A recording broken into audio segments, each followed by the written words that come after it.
All right, let's get into it, man. Imagine spending 7 years as a true believer, not a passive supporter, but an active MAGA pundit, activist, podcaster, and someone who built the movement from the inside. Then imagine waking up, looking hard at what you helped create, and deciding that you had to spend the next chapter of your life dismantling it. That's exactly what Rich Logis did. Is it Logis, Rich? You said it right, Logis. All You right. got it right. Hey, Rich is the founder and executive director of Leaving MAGA. I'm sure you've seen him on the internet. It's an organization that does something genuinely rare in American political life right now. It welcomes people out. No shame spiral, no purity test, just a hand extended to folks who are having doubts, who have already walked away and don't know where to go next. He's been featured on CNN, contributed to the Midas Touch Network, spoken across the country, and his work has landed in major international newspapers and broadcasts. He runs a glowing testimonial archive and a first of its kind support group for people whose friends and families are still inside the MAGA movement. Rich Logis didn't just change his mind, he built a community out of the courage it takes to do exactly that. And I am pumped about this conversation, so welcome to the show today, Rich. Thank you so much. And it's great to be with you and great to meet you. And let me just preface by apologizing for my past MAGA activism. Had I met you when I was in the MAGA community, I would have deemed you to be an existential threat to my life and my livelihood, my family, and my country. And for that, I'm sorry. Well, Rich, I'll give it to you straight. It's not every day you hear a middle-aged white man apologizing for anything, so I will take it. I will take it in spades. And I mean, hey, listen, if we're not allowed to get it wrong sometimes, then there's no room for getting things right, you know. And we have to be on this path of learning and understanding our mistakes and growing from them.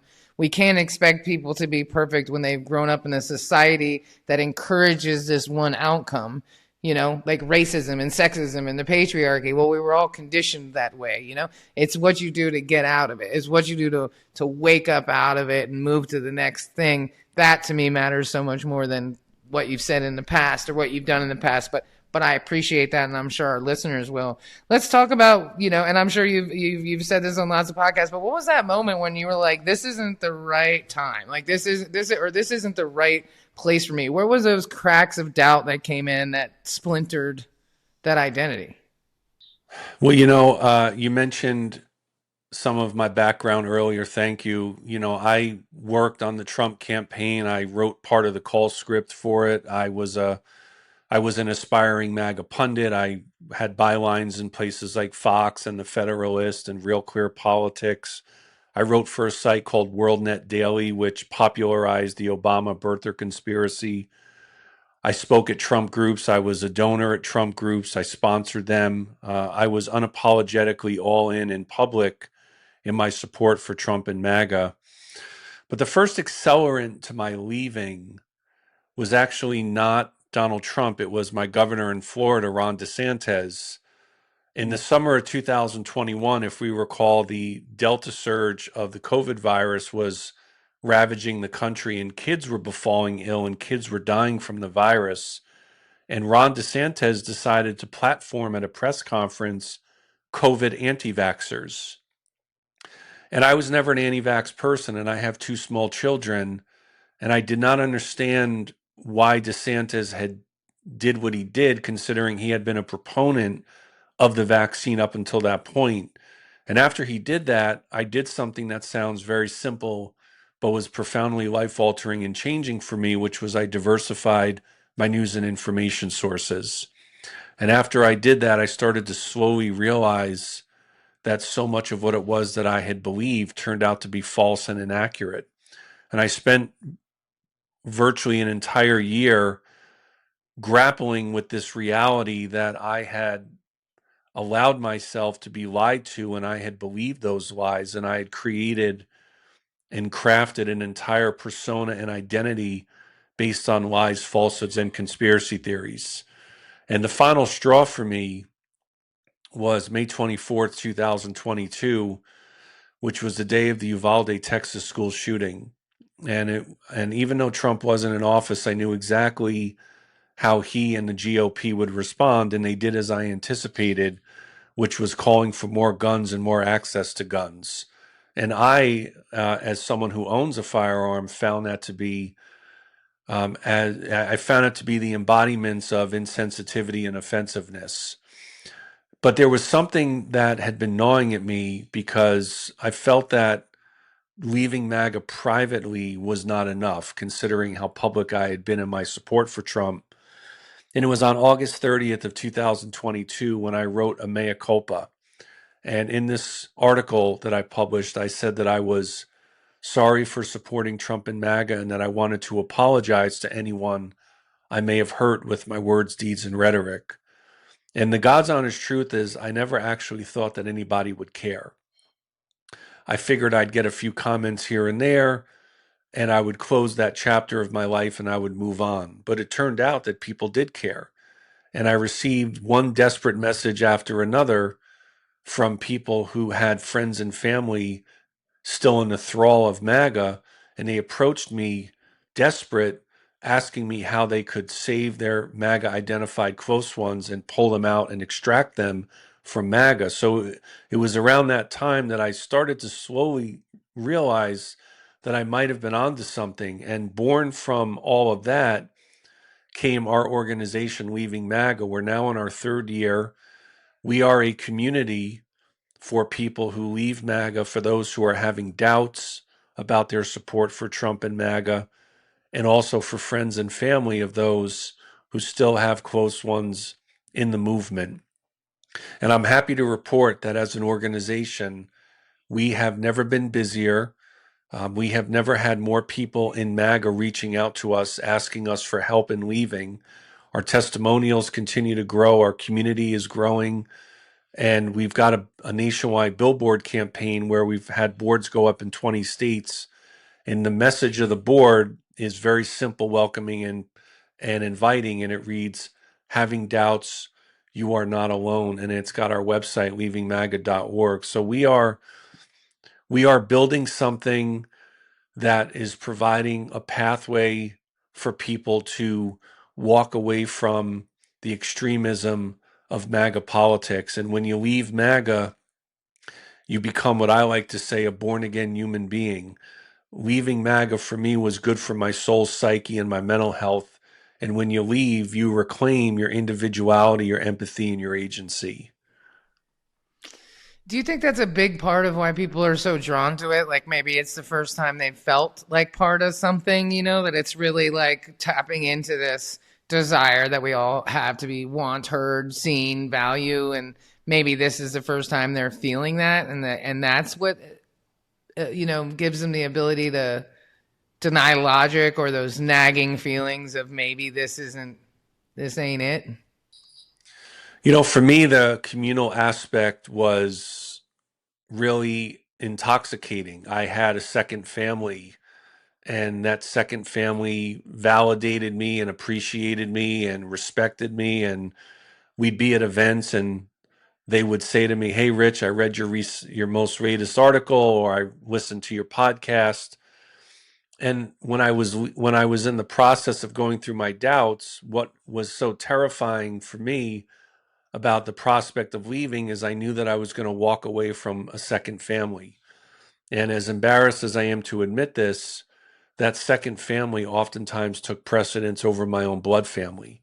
And I neglected my duties as a parent, a husband, as a business owner because of my MAGA activism. And I think that communal, we all need community. It isn't a want, it's a necessity. And I had never been a part of anything political. I had been an independent. I felt very politically lonely in 2015. And even though Trump ran as a Republican, I was very enticed by his outsider status without any government, military, or political experience. And I was very seduced by the burn it down ethos of his campaign because I felt that democracy had failed most Americans. I thought most elected officials had neglected everyone except their donors and the wealthy and the powerful. And even though Trump came from the world of wealth and influence, I saw him as the right person for the job at the right time. But he's created this massive community, and as the titular leader of it, that's what explains so much of the devotion that he has from MAGA followers. Well, I mean, it makes sense because I mean, I even had flurries like before we realized and before he was in office, like, oh, well, maybe this is what we need, just because we have been let down. We have been let down. We're looking at our Yeah. Democratic. I mean, we're all sick of it. They've all become millionaires while in office and taking more vacations than anybody I've ever seen in my life. Mike Johnson can't keep stopping, shutting down the government, and they're all enriching their pockets. And so I think we're all feeling that way. Like our government's let us down. Life is getting harder. If they could figure out how to charge us how to breathe, they would. We'd be gasping for air, waiting for the next check to hit. And I mean I've said that joke for 20 years, and now it's literally becoming true with these data centers and stuff. So I think it makes a lot of sense that people are looking for something drastically different.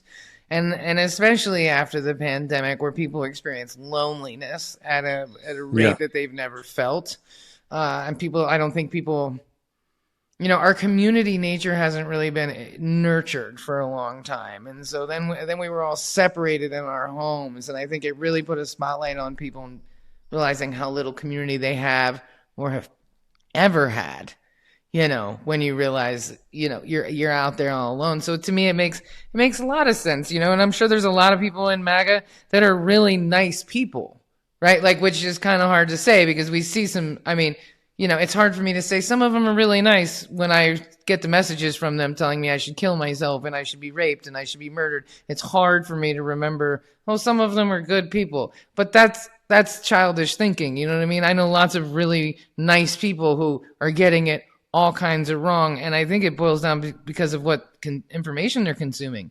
If you listen to Fox News all day, then I kind of understand how you would think that way. But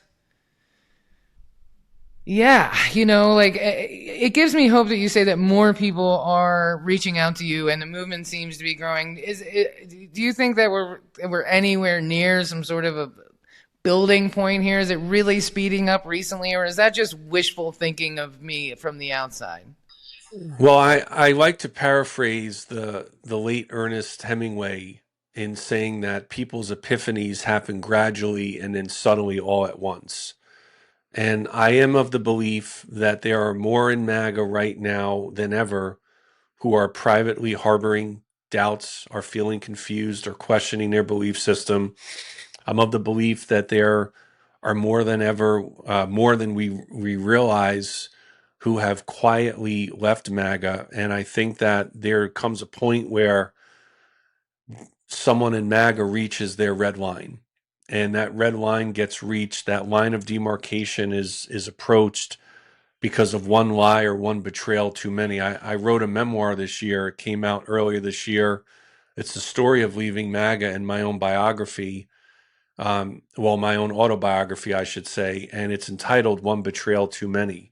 And the idea behind the title was, for me, it got to the point where it was one lie, it was one betrayal after another. And then finally there was a breaking point. So it was gradual and then it was sudden all at once. So I don't think it's wishful thinking.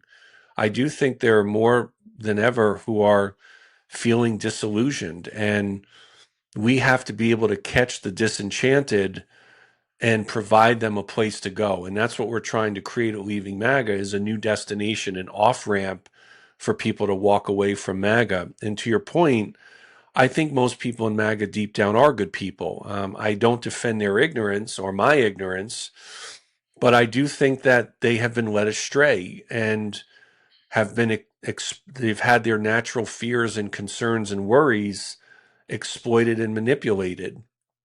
And part of that is mis and disinformation, which I believe is at a crisis level right now in our country.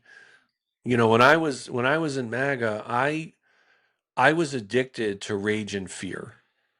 And I was always angry at somebody or some group. I was always fearful of somebody or some group or something. And the media that I consumed reinforced and affirmed those addictions. And this is why I have empathy for people in MAGA, because I know that they are reading and watching MAGA influencers who are affirming and reinforcing their addictions to rage and fear. No one watches, for example, Fox News to edify and educate oneself. No one's watching Fox to inform oneself. They're watching Fox because Fox fuels those addictions.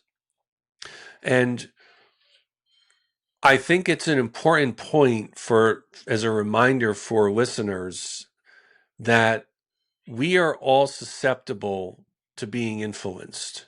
And after I left MAGA, I realized and came to better understand that there has been a multi-decade coordinated effort to dehumanize, demonize, and vilify Democrats, liberals, progressives, and leftists. And this propaganda and agitprop has been effective, it's been consistent, and it's been disciplined. And we can find all kinds of figures from your Fox Newses to your Rush Limbaughs to Breitbart, which that was the site that I consumed more than any other when I was in MAGA. And just a quick perusing of any of these MAGA media sites, and what you will see are headlines and content chock full of rage and fear. Yeah, I mean that's what sells records, right? Like that's what keeps the machine going. It's really yeah. It's I had a really tense interview the other day with somebody, and he was just saying a lot of things that weren't true, and it was really difficult. And it was the first time I had one of those tense moments on camera, and so it was a good opportunity for me to kind of control my rage and fear because I have a very short temper with people. Like I get very upset when things don't make sense, right? So I don't know what kind of tism that is, but I got it. It's like that justice thing, right? And I'm like, but this doesn't make sense. This is not true. So this is upsetting to me because I don't understand how you can believe this because it's obviously not true. And my brain just sort of breaks a little bit. And then I become a wholly ineffective communicator. And I know that about myself. And so what would you say to people? Because like I try, but I just get so mad. How do we start to chip away at this? How do we start to encourage? Because it's not about saying like you're wrong or it's where do we start to make people feel comfortable to even have these conversations with us? You're right. Saying you're wrong, saying I told you so, trying to win people over and change minds with facts and policy, it doesn't work. And, something we talk about at our support groups on Tuesday nights is we relieve attendees of the pressure of feeling like they can change their MAGA identified close one because no one can change another person. The change has to come from the individual from within. There's nothing that anyone could have said to me or done when I was in MAGA that would have made me cease being a MAGA activist and change my mind. But there are a couple of pointers that I would like to give on this. And I know that it's a big ask of people who are seeing this, who are thinking, I've tried for 10 years. They're frustrated, they're exasperated, they don't know what else to do. Maybe they feel hopeless. The first pointer I would give is there's something that we call at Leaving MAGA information bartering. And what that is an exchange of news and information sources. So we would read or watch something that the person in MAGA wants us to read or watch or listen to if they will read or watch or listen to something that we provide them. Now, it's not always going to have success, but for those who do it enough, they will discover that sometimes the person in MAGA will read an alternative source. And it's not designed to change one's mind, but it is a way to widen their information aperture and provide them information that refutes based on accurate facts some of the information that the person in MAGA is getting from MAGA media, because what mis and disinformation has created are basically two separate realities, and there's not an agreement on basic facts. So there's information bartering, which is a means by which we can start to introduce, even if albeit on a slow pace, more information that will counter a lot of the mis and disinformation that people are consuming in MAGA media from their influencers.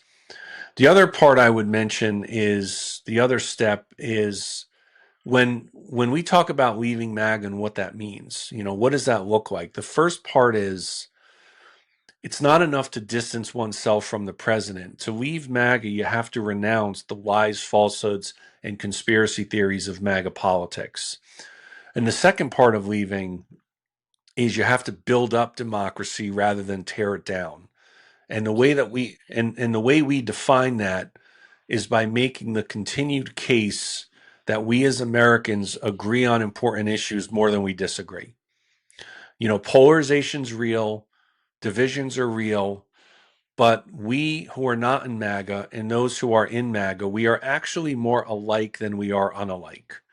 We share many of the same fears and concerns and hopes and dreams. We want economic opportunity. We want affordable housing. We want high quality health care. We want good schools for our children. We want a safe and secure country.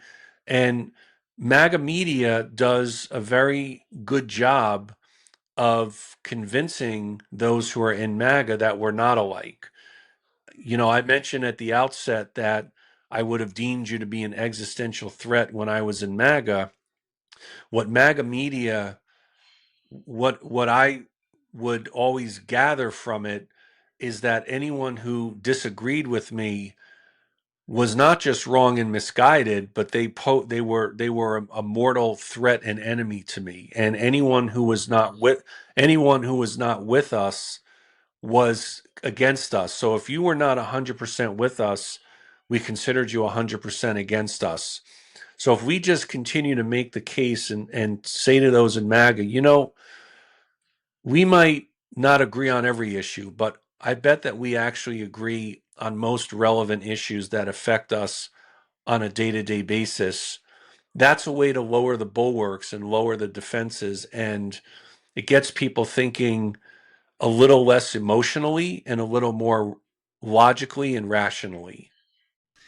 That makes a lot of sense. I've had that conversation with my dad a lot. He's gone full, I wouldn't say he's MAGA because, that's not really his jam, but like he definitely donates money to the Leadership Institute. I mean, he definitely, like, I kind of wish he was just MAGA, but he's not. He actually like donates money and influences people and things like that. So it's like worse than just being MAGA.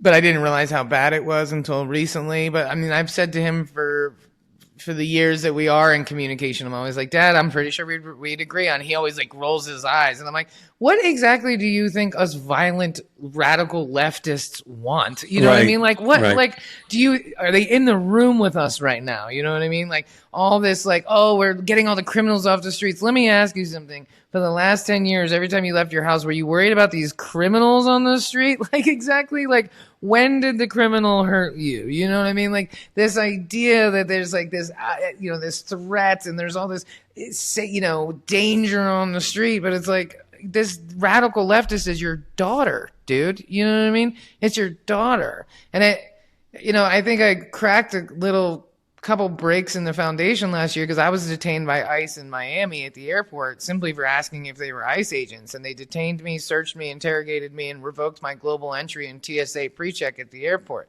And that upset my father, not because of the morality of it, but because I paid for global entry and they had no right to take it, And the more he learned about it and the more he saw that I was afraid, because then I had to go back to the Miami airport the next morning to leave. And I was afraid. I was like, Dad, if you get a call from a weird number, you're going to have to answer it because it might be me in immigration jail. And he was like, what are you talking, And that really upset him. And it was the first time that he looked at ICE agents as goons and bullies, because it's like, yeah, man, he's a 2-time Vietnam vet. I pay my tax. I'm an American citizen. Both my brothers went to Afghanistan. I'm not a, septum ring, blue-haired liberal that's trying to make everybody trans or whatever. I'm a real person and a business owner who pays taxes. And it's like, yeah, Dad, this radical leftist, it's me, bro. It's me. I'm the one you guys are talking about on Fox News all the time. It's not this whatever you think it is, it's not it, And I think it was like the first time he really saw that kind of for what it is. Now, would he admit it? Would he continue to talk about it? No, but it was like, yeah, it's not this other group of people. It's me. And I'm never going to see my father alive again because I'm afraid to come back to the United States because I don't want to get detained by ICE because I've run my mouth nonstop since I came back, right? So that's now hitting home to him that he's never going to see his daughter again for the rest of his life because of ICE. And so it's those little moments that I hope start to crack the foundation. But if I even try to say, Dad, that's not true, or that, just immediately shut down, you know? And so my question to you too is like, I feel like a huge part of the division is people's parents and like especially people my age, like the Gen X people, like our boomer parents are the ones that are like all in the mix. And it feels really hopeless because it feels like there's a lot of times like they don't even understand basic stuff because they're getting so old. And a lot of my friends have just decided it's not even worth it. And they just don't talk about politics and they limit their time with their kids, with their grandkids because they don't want their parents to say something hateful to their grandkids. They don't want their kids to be exposed to their parents' hatred from Fox News. How do we tackle those things? Because it feels like a lot of those people are so far gone, you know, and it's like half the time I talk to my dad, he's talking about his health problems. So it's like, how do we pick our battles, right? Because a lot of people are in the same boat, but it's so damaging to the family unit across the country. When I left, I realized how naive and oblivious I was to the fact that millions of relationships had been torn asunder as a result of this movement. And I had to grapple with the fact that I had helped the president divide the country and that I had been culpable and complicit in amplifying conspiracy theories that resulted in unnecessary death, suffering, trauma, and division. And when I write in my memoir about a they, and the they are mostly Democrats who are trying to abridge my rights, trying to indoctrinate my children, a they who were trying to take my guns, trying to turn America into a communist country. Sound familiar? A they who were trying to persecute Christians, a they who were trying to replace white people with brown people and foreigners. I shared these beliefs, and I knew others around me who also held these beliefs, and they were sincerely held beliefs. They were not performative. I think again the point is to find common ground. It does require the person not in MAGA to initiate that. And I know that that's a big ask because there are people who are going to hear this and say, I've tried this, Rich. It hasn't worked. And I don't doubt that many people have tried, but I think that if my hypothesis is correct, many of those with whom we've tried to get through to are starting to have doubts. They're starting to look around. They know that their cost of living are not decreasing. They see this war of choice in Iran. They know the president lied about releasing the Epstein files. They know that the tariffs are causing prices to surge, especially if you're in agriculture. I think that many are reaching a red line. And now is actually an opportune time to go back to our MAGA identified close friends and loved ones and ask them and say, hey, is there anything that's happening right now in the country that's giving you pause? Do you see anything amiss in the country? Do you feel like we actually might agree on some of these issues that, especially economic ones, maybe more than we disagree? And if people are willing to initiate those conversations, which it's hard, I know that it will be hard to do that, but the ones who have to initiate it are the ones who, to their credit, have never been and are not in MAGA. I'm not a historian, but something I know about our history is that every time we've been in a crisis situation, and we are in one right now, the way that we've gotten past it, the way we've moved forward and progressed is by forming unlikely but necessary alliances. And I think that there's really one of two choices we have with those who have left MAGA and those who are having doubts. We can shun them or we can welcome them. And I would ask what's achieved by rejecting them. It might feel good in the moment, there might be some instant gratification. But if we're going to talk about building the big tent and being pro democracy and looking to the midterms, looking to 28 and beyond, we need to form alliances. And sometimes those alliances might be unlikely. And it's a right now it's a time where I think that we can strike while the iron is hot, because I feel like many in MAGA are feeling disillusioned. I think that there are cracks that are forming. I think the chasms are widening, and I think the president knows that, and it's a way for friends and family to go to their close MAGA identified loved ones and say to them, "Hey, I think that there's a lot going on that you thought you were voting for, but it's turning out to be the opposite." And that's a way for us to start a conversation and ever so slightly create an opening for them to eventually leave. I think that's really good advice because, I thought about what does it feel like for me when I like reject somebody or cut somebody off for being MAGA. And it's not that it feels good. If I'm being honest, I have a sense of obligation because I'm from DC, and for a long time I left home at 17, and basically the people that have shown me the most love in my life were not white, and they were they were gay, black, trans, artists, all the theys. Those are the people that showed me the most amount of unconditional love and taught me how to be a real good person. And so for me, it's more of a sense of obligation to defend those people because I can't say that I love this community that raised me and gave me all this love and then just go sit with my white relatives and have them espouse all these hateful beliefs, or even sit across the table at lunch with one of my neighbors for some, light social gathering, knowing that, she's making comments about Somalis on tax day and pushing racist rhetoric when she's sitting in one of her four houses. Like, to me, I feel like I'm letting down those people that they're attacking by not denouncing them.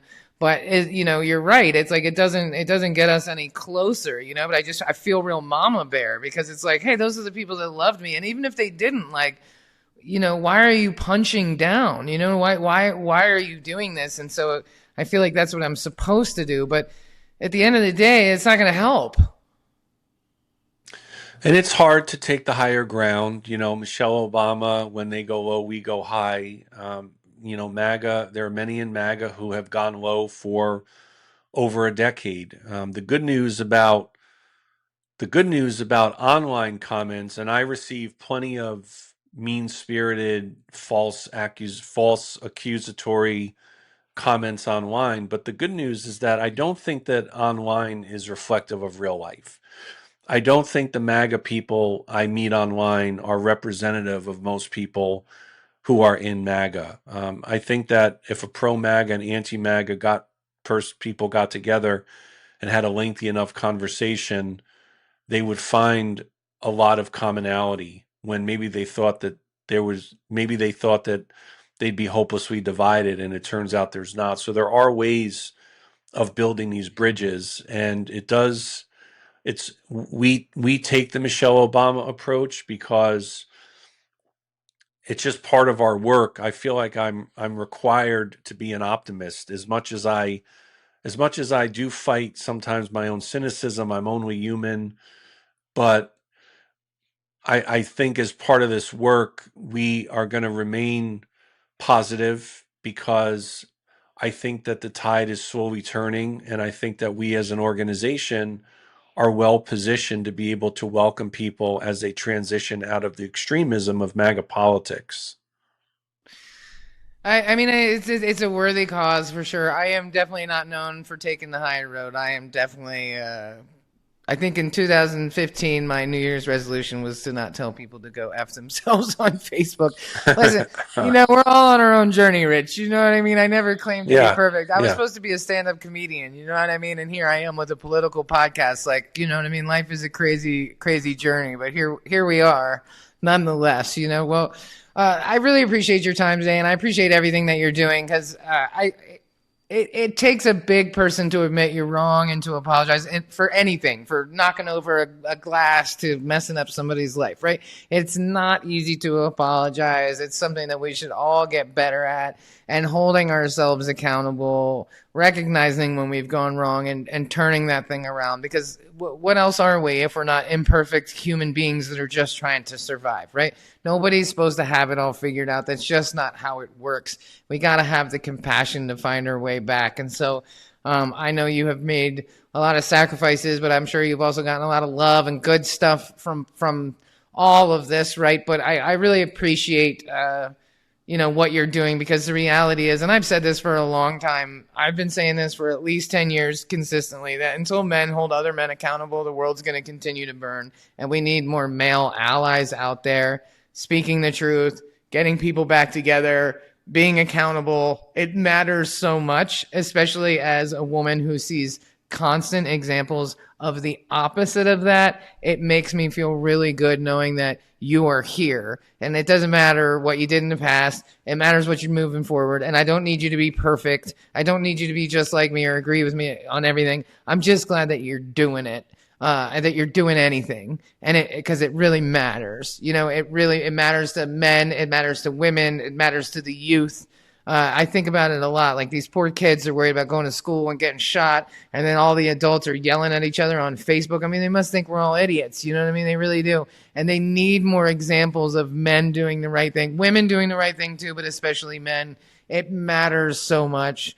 It matters so much. So how can people? So I know you're putting up billboards and you're doing a lot of stuff, and I know you're doing a lot of media. I mean, you're really devoting a lot of your life to this. How can people help this Leaving MAGA movement? What's the most impactful thing they can do to support this mission?